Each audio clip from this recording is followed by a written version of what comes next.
look myself at the mirror, I say, I'm handsome, I am blessed. Victor is highly favored. He's cute enough. He's just blessed. So when I come outside, I don't care if you're gonna tell me I'm smart. I already know I'm smart. I'm smart. I don't need anybody's opinion. Me, I'm blessed. And it's truth. It's the facts that rely on the Bible. I don't need anyone's opinion. I don't need anyone's opinion. So title does not matter. What matters is in me. I played that clip because it's people that need like confirmation from other individuals that they're great. To obtain the things that you want to obtain, the good health, you got to already know you're capable of being healthy. To obtain the girl of your dreams or the man of your dreams, you already got to know that you qualified to be with them. He said he already know he handsome. To obtain the money that you want to go get, you got to already know that you worth it. You just got to know that, man. That's real big facts. You got to know it before you can get it, before you can achieve it, before you can do it, before you can go after it to get it. It's my opinion. It's my perspective. It was all a dream, man. It was all a dream. Thank y'all for tuning into the last episode with my boy Marquise, man. It was a dope conversation. We had a lot of people calling into that episode, man. I think people enjoyed it. It's the beginning of college football.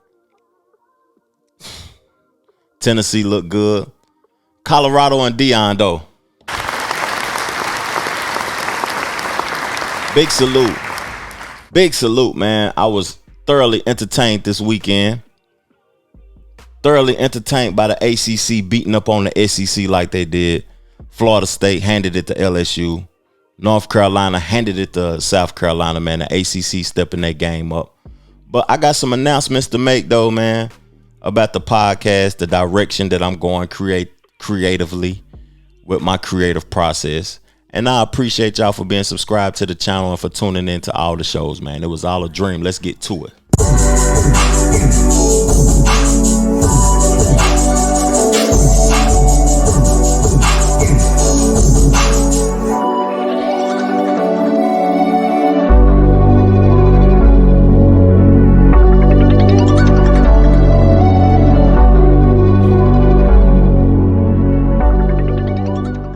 The Trevor Jackson Podcast. So the announcement I got to make is like, I've been currently working on building a home studio. I got some of the most high quality equipment for a home studio, but it's not just about me, man. I don't even want to charge an hourly rate for people to come to my studio to record. I want to assist other individuals, man. If you're an artist, a singer, a musician, and you need high quality vocals, when I'm available, you can schedule your time and you rock with me and you can come record for free. But the only thing about the free part is your recording session is going to be completely free. We can sign contracts and everything. But I do want a percentage, a small. Music is in a direction where it's not making money anyway. But I want a small percentage, 5% of your project that I helped curate. But I want to see people win. I want to assist people. Like how this podcast was first created to highlight artists, to highlight others, to do shows with individuals and help them elevate so they can find a path of their own, so they can create on their own. Not with me forever. Nothing's forever with me. Everything is temporary for me if you with me, because I'm moving. I'm doing me. But that may sound selfish. And on the last podcast, I said you have to be selfish at times while being of assistance to others. Like, I know my purpose in life is of being of assistance to others. That's my purpose, to help others, contribute to others' success. But it's times in life where you have to internalize your creativity. You have to internalize the things that you want to do to be able to move forward. Some people are extroverts and they always need attention, or they just giving their thoughts and who they are away for free. Sometimes I like to internalize things. So one of my other announcements, I'm building the studio. I want to assist others. But the podcast, I'm putting in my 2 weeks notice, but not permanently.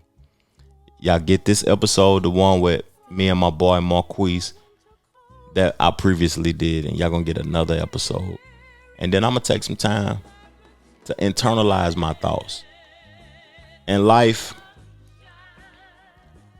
to me, the more your ideology and your thoughts and your conversation is accessible, the less people value it.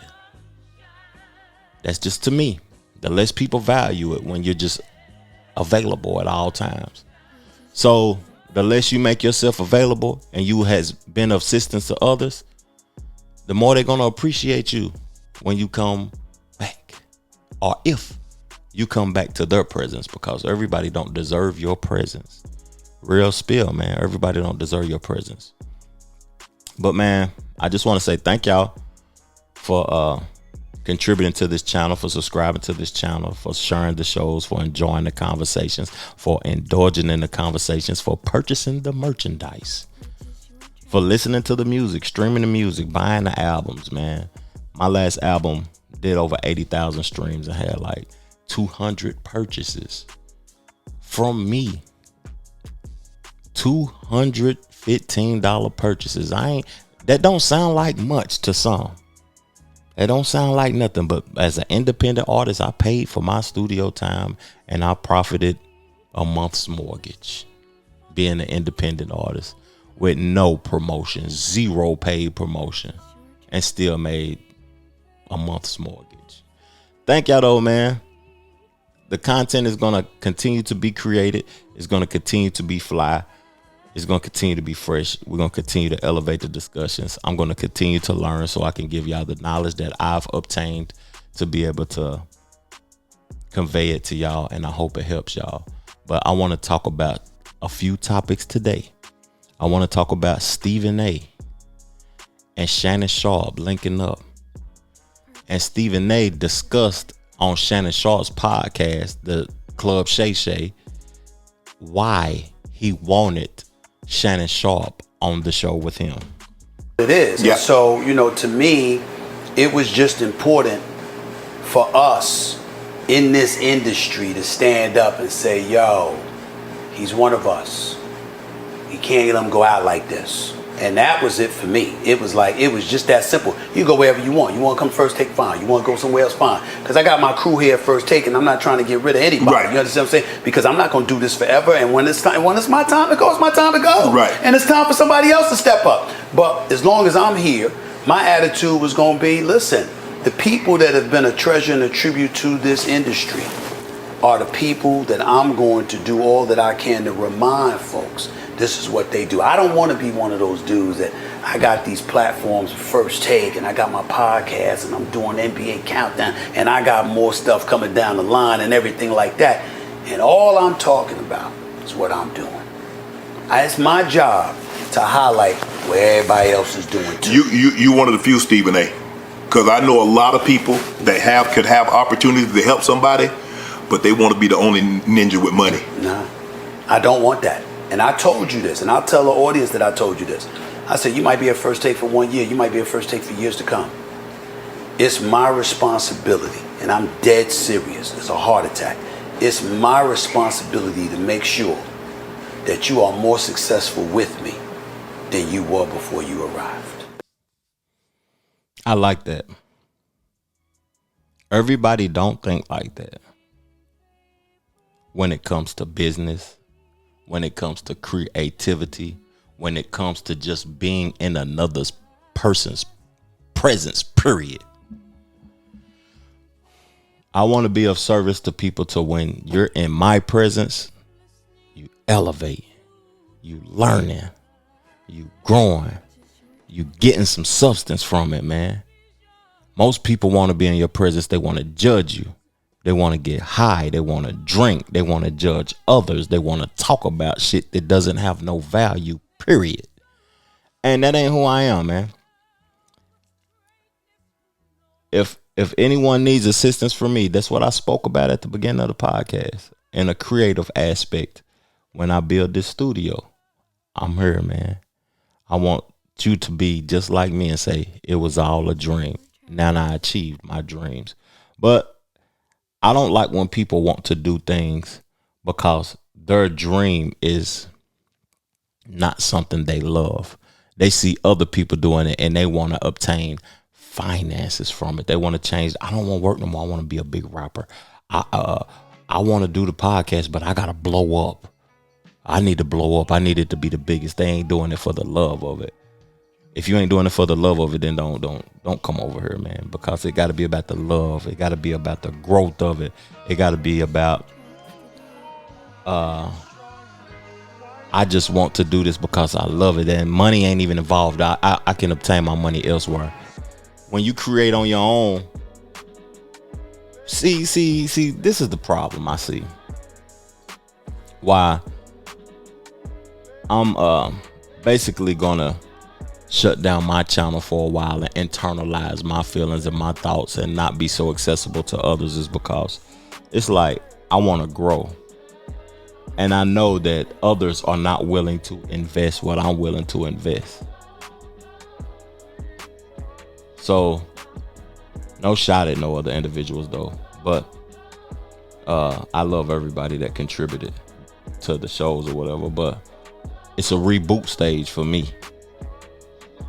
I may not come back for months, a year on the channel or whatever. But while I'm rebooting, I'm getting better. People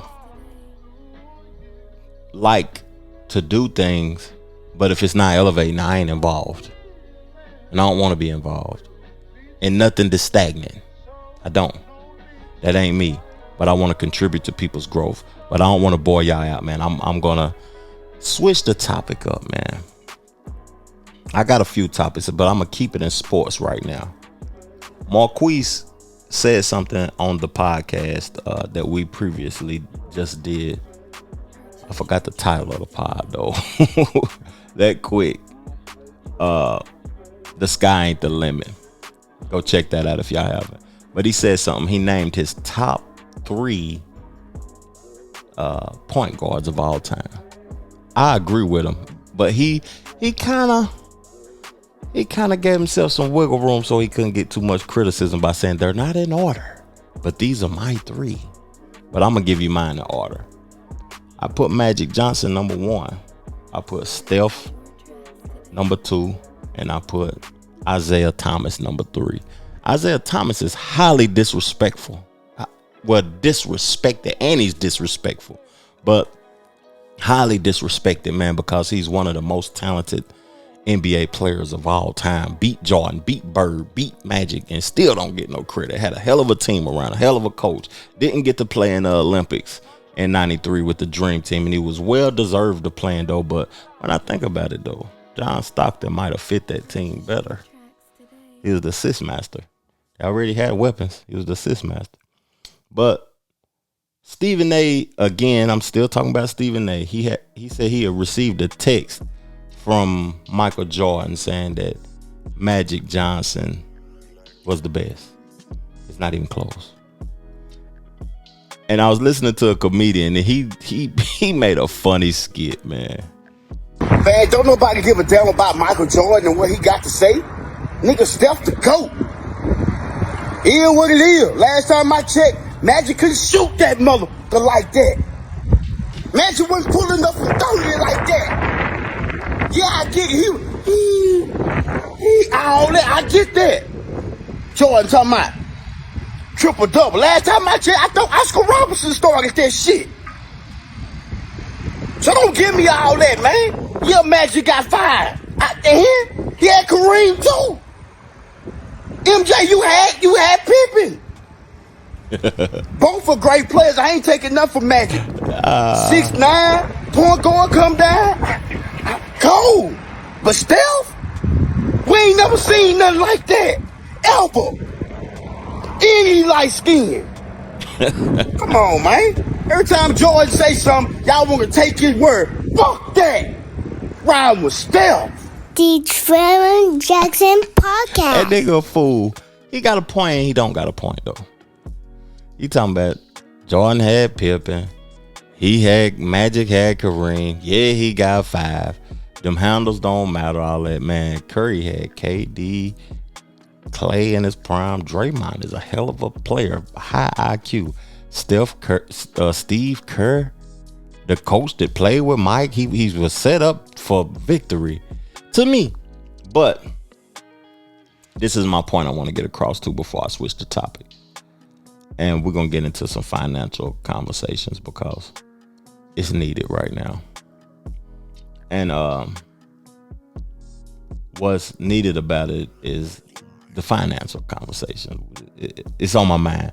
But what I want to say about this while I close it out is that Magic Johnson is a true point guard. He played the position, and I know the game changes and the position is changing. But Steph Curry is a shooting guard, man. I think him and Chris Paul might work together if they play together. Because Chris Paul is a true point guard and he can get the ball to Steph wide open. And Steph is the first point guard that can move and shoot. That's the big difference because he's on the run shooting. And in all reality, Magic to me is not even close that he's the better player. And everybody want to talk about competition and stuff like that, man. It was real comp back then, man. You just wasn't alive to know it. It was real comp back then. The athletes are better athletically right now, but the comp, it was real comp. They wasn't. If that's the case, then it is what it is, man. Their athleticism fit the time that they played in. And they was great in the time that they played in. I can't talk about the previous players before me. They was bad because of the time they played in. No, they played in the time they played in. So their athleticism fit with the time that they played in. So switching up to the next topic, the financial structure. I want to get into this because y'all know my favorite podcast. If y'all fans of this channel, the Joe Budden podcast. And you're going to be on the level financially that you can keep your structure with, that you can maintain, basically. If you only good at maintaining $1,000, then you're going to stay at $1,000.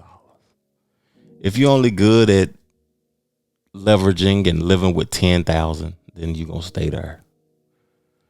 If you're only good with maintaining check to check, then you're going to live check to check. If you can handle millions, then you're going to be a millionaire. People live above their means and they live at their means, if y'all understand what I'm trying to say. I've had a lot of money before and I blew it because I didn't know what to do with it. So if you don't know what to do with $1,000, you ain't gonna know what to do with $1 million. The reason I'm saying this is because I'm trying to get somewhere with the conversation. I read some shit the other day that said that it was like 70% of the millionaires in the United States. Got to keep working. Live check They got to to work. check. They got to keep working. Wait, say that again? 70% of what? The millionaires. Yeah, they got to keep working. Are living check Live to check. Yeah. The millionaires. So Because your lifestyle is so expensive That's it. and your expenses are so high, like you might be a multimillionaire, but you got a $27,000 a month mortgage. Yeah. You got 6 cars. That number's disturbing. that's real talk. That's Joe. real, bro. So that's the meat and potatoes. So I always said, I was just saying, I created, and I said, poor people live check to check, rich people live year to year, wealthy people live generation to generation. That's true. And people always think that the poor people part means lack of income. I know a bunch of people on paper, they millionaires, But they poor. but they need a 5-day challenge. You know what I took from that? My boy Troy, he got the book, The Mindset of Successful Thinking. It's a good book. I need to go check it out. 70% of millionaires are living check to check.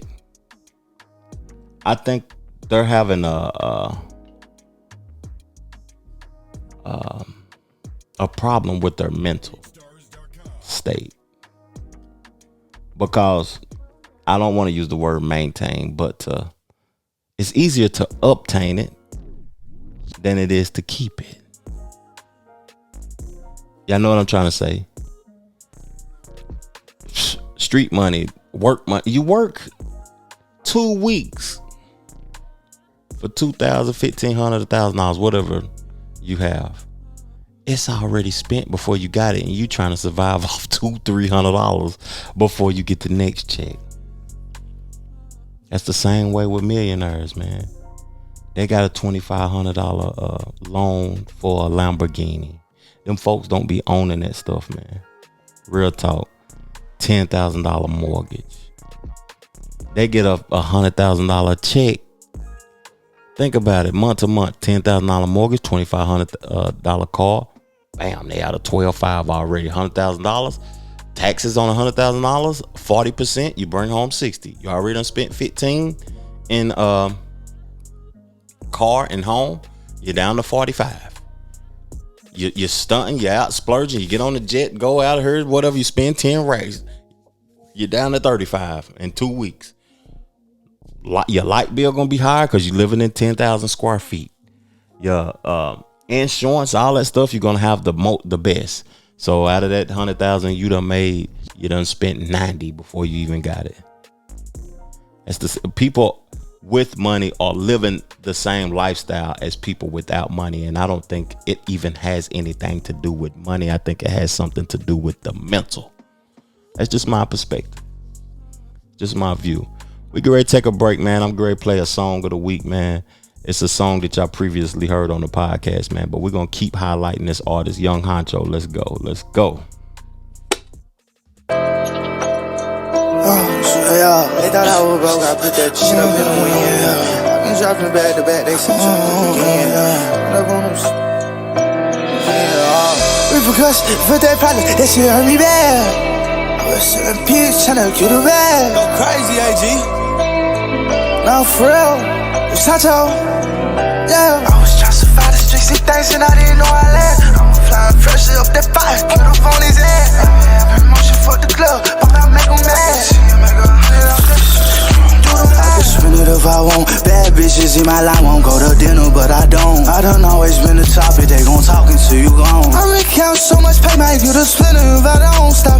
They don't want me on top. Natural bitch, bad as hell, she still asking for plastic. I'm in Trevor with that Glock, and tryna share something like gymnastics. I wasn't scared to put my dog on. I'm so quick to pass the ball. Push that shit until it's all gone. Bro, be so quick to ask for more. I ran it up some more. Posting racks all on the net ever since they said that I would go. Seen this nigga had that bitch up in my. I was in the mall, had that bitch up in my coat. I been having motion, what they said is on the floor. Thought y'all said that he had money, that nigga tapped it, I ain't know. They roll the dice, but it's so I can see it coming, I've been chasing money, I won't stop running. Came from nothing, they can't shoot me now. We was selling peas, tryna feed, tryna break them all. Put on they neck, I hope they choke. How a nigga know I'ma blow, still run the money in the cold. Repercussions, I had problems, that shit hurt me bad. I was selling peas, tryna get a bag. Ran it up, tryna see the riches, I came from the rag. Hurt for them to see a nigga first, they always put me last. Tryna survive the streets and things, and I didn't know I land. I'm flying fresh up that fire, put up on his head. The club. Big salute to Young Honcho, man. That's a fire record. That's a real fire record, big dog. Keep doing your thing, man. One day we're gonna link up and do an episode too, man. We got to. It's mandatory, dog. It's mandatory. Okay, I'm gonna put an image up on the podcast. If y'all listening to this podcast on Spotify, Apple Podcasts, Google Podcasts, Deezer, all of those platforms. We on all of those platforms, man. Come to the YouTube channel and check out the vibes, man. That's all I can say. Come check out the vibes. But I just played an artist that I'm fond of. He's from my hometown. I want to see him win. I want to see him blow up. And when I be thinking about my hometown, I be thinking about deals. Folks getting record deals. I want to see somebody get a record deal. Basically, that's all I'm saying. I want to see somebody get a record deal from Knoxville, Tennessee. I want to see Yo Gotti sign an artist, Rick Ross sign an artist, Gucci come pick up one of them young boys, man, because they fire. Real talk. So the imagery I'm about to play, I gotta read the tweet along with the imagery. It's Ebro, the executive producer at Apple Music, and he had this to say: I got a call saying it should be noted many major record labels have deprioritized signing rappers. The focus is now African music and Latin music. Rappers better stop being boring and talking about the same stuff over and over again, chasing TikTok success and comment sections. That's true. When you think about it, like, hip hop is changed, it's dying, it's slow death too, because albums ain't selling no more, man. These people that y'all think celebrities and the biggest stars are not selling. I think about Carla Ray doing 10,000 records. She's a mega star on social media. I think about Lil Durk doing 30,000 his first week of sales. I don't know what Travis Scott did, but it's not big numbers no more. It's not like the Wayne era when he was doing $1 million out the gate the first week. Why am I investing millions in you and you ain't making money? I could have gave you $40,000 for that album if it ain't gonna sell. People be thinking these folks celebrities and they're really in debt taking a bad loan from a record label. They ain't getting a loan from a bank. They're getting a loan from the record label, and they owe more than if they would have got the loan from the bank. So when I think about what Ebro said, their focus is now African music and Latin music.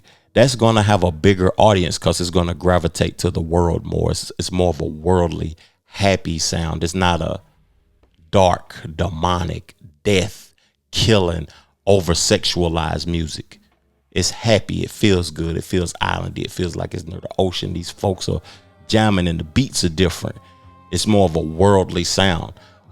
Hip hop has become regional and nationalized. It's small.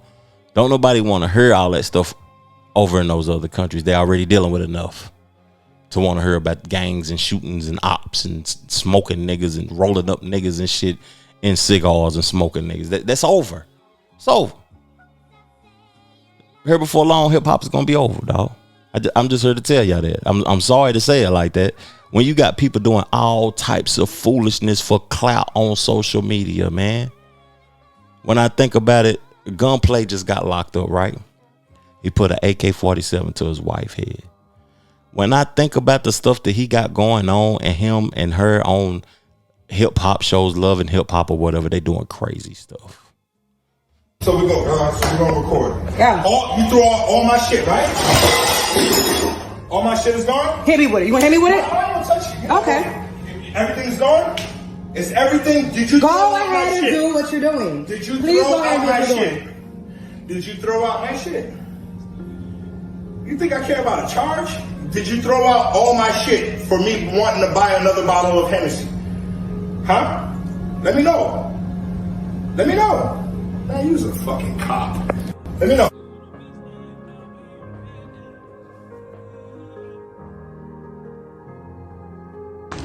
The morning after when he sobers up. Let's go get me a new TV now. Yeah, we gotta go get a new TV. We'll be right back with the new one. I'm gonna tell y'all something. What I see about the actions that Gunplay going through right now in the media. I like Gunplay. No disrespect to you, big dog. I like some of his records, but a couple episodes ago, I showed where he spazzed out on a DJ for playing 50 Cent records. He's currently locked up for putting a chopper to his wife's head.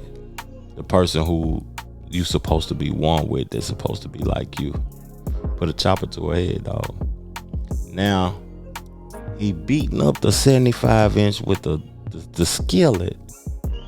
And then the next morning, he wake up and apologize. We gotta go get another 75-inch. Let me tell you what that's a sign of to me. No disrespect. That's a sign of drug use. When you not emotionally stable. You feel this way 1 hour. You feel that way the next hour. You're not emotionally stable, my perspective. You're just not. And I wish you well. I wish your relationship well. I hope you get out of prison, and I hope you continue to succeed in your life, dog, and get the drug use. You know what I mean? I ain't a judgmental guy, man. Get that under control, dog, because that wasn't no hen you was out there. That was that thing. I'm going to end the podcast off with a book review, man. I was reading a book called Poverty in America.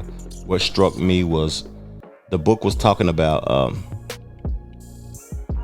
over time, how we haven't combated the problem of poverty, how it's more homeless people than ever, how the same things are going on since slavery, how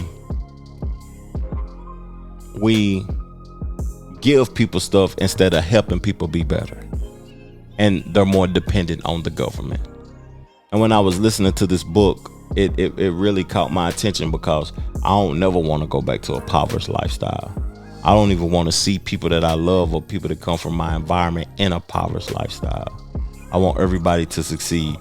And I think this is a great book to read. Poverty in America, man. Check it out. But these programs are fleeting and experimental, while much of American social policy remains downright hostile to the family.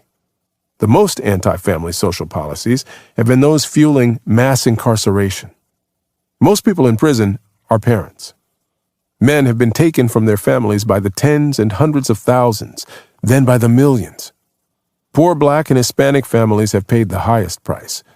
Other countries, like Germany, permit their incarcerated citizens to visit family members outside detention centers, but the American prison system seems designed to break up all sorts of relationships. By one estimate, the number of marriages in the United States would increase by as much as 30% if we didn't imprison a single person. America's obsession with incarceration has removed scores of poor people from their families, strictly controlling when they can call their children, spouses, and loved ones, and then releasing them back into society with a criminal record that impedes their already dim job and housing prospects. In the history of the nation, there has only been one other state-sponsored initiative more anti-family than mass incarceration, and that was slavery. Many of our welfare policies, too, have an anti-family design. Supplemental security income checks are docked if recipients live with relatives. A mother can lose her rental assistance or public housing unit if she allows the father of her children to live with her in violation of her lease. Households receive a higher total allotment of food stamps if romantic partners apply separately for the benefit rather than as a married couple. Then there is the Earned Income Tax Credit, EITC. Say there is a family of four where mom makes $30,000 a year and dad makes $15,000. If dad claimed the EITC benefit himself, he would receive the maximum amount, $5,920 in 2020. But if the couple married, the family would receive only around $2,000. So which decision is more pro-family? We have known about that for years, but as I get older and become more of a grown man and stuff, it's like, to me, why is it an incentive to not be unified? There is an incentive for us to not be unified. They give you an incentive to not come together. You are rewarded to not link up with your people. Stay separated. That's all I gotta say. There is an incentive to not be unified. They're controlling you. They're controlling our people. If we was unified, what would we achieve then? It was all a dream. Peace, love, and abundance, man. I'm out. Make sure you go get you some money. Chill.